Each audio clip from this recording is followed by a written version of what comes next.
4 lane করতে হবে। নিরাপদ সড়ক আন্দোলন সফল হোক, সফল হোক।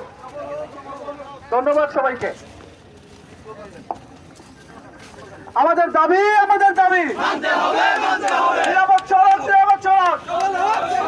Comilla Sylhet highway, Comilla Sylhet highway. আমাদের অধিকার,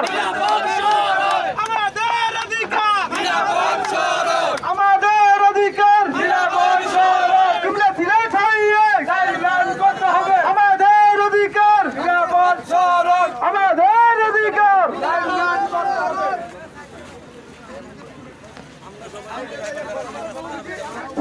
এই আমাদের এখানে অবস্থান নেওয়া কি আমরা নিজেদের জন্য দাঁড়াইছি? আমাদের ভ্যালু কি কম আছে? জুলাই আন্দোলনে আমাদের ভ্যালু তৈরি হয় নাই? আমরা কি ভ্যালুর জন্য দাঁড়াইছি এখানে? আমরা কেন দাঁড়াইছি? নিরাপদ সড়কের জন্য দাঁড়াইছি। মনে রাখতে হইব এটা সকলের দাবি। এই দাবিতে সবাইকে ঐক্যবদ্ধ হতে হবে। আজকে পুলিশ প্রশাসনও কিন্তু নিরাপদ না, সেনাবাহিনীও রাস্তাঘাটে নিরাপদ না, কোন আইনি প্রশাসনও নিরাপদ না। আপনি জানেন বিগত 22 সালে এখান দিয়ে ডিআইজি যাচ্ছিল চট্টগ্রামের, উনি রাস্তা যানজটের কারণে মুরাদনগর থানার ওসিকে সাথে সাথে রিজাইন করে দিয়েছে। আমাদের দাবি হচ্ছে নিরাপদ সড়ক। আমাদের দাবি কি? আমাদের দাবি চলবে।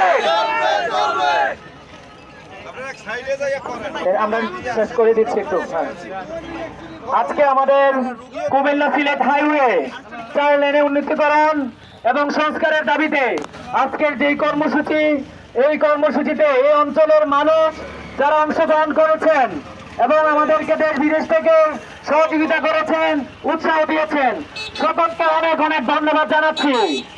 আমরা সড়ক ও জনপথ বিভাগের লোকদের সাথে কথা হয়েছে। আমাদের একটি টিম কংসনগর এবং ক্যান্টনমেন্টে তারাও আমাদের মতো রোডের মতো অবস্থান করেছিল। সরাসরি ঊর্ধ্বতন কর্মকর্তা এসে আশ্বাস দিয়েছে আগামীকাল থেকে এই রোডের সংস্কারের কাজ শুরু হবে। আলহামদুলিল্লাহ, আলহামদুলিল্লাহ। আমরা সড়ক ও জনপথ বিভাগকে অসংখ্য ধন্যবাদ জানাচ্ছি। তারা বলেছে আগামীকাল থেকে সংস্কার করবে এবং অতি দ্রুত 4 লেনের কাজও তারা শুরু করবে। আমরা তাদের এই কথার উপর ভিত্তি করে আমরা আজকের মতো কর্মসূচি প্রত্যাহার করব। এই কথা যদি আমরা মিল না পাই, আমরা এর চেয়ে বড় কর্মসূচি দিতে বাধ্য হব। আপনারা কি আবার আপনাদেরকে রুটে পাবো? আমাদের এই কর্মসূচি চলবে যতদিন না আমাদের কার্যক্রম শেষ না হবে। আমরা সড়ক ও জনপথ বিভাগের কর্মকর্তাদেরকে অনেক অনেক ধন্যবাদ জানিয়ে আজকের মতো আমাদের কর্মসূচি এখানেই সমাপ্ত ঘোষণা করছি।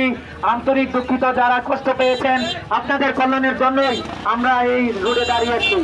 নিরাপদ সড়ক আমাদের অধিকার, নিরাপদ সড়ক কুমিল্লা সিলেট হাইওয়ে।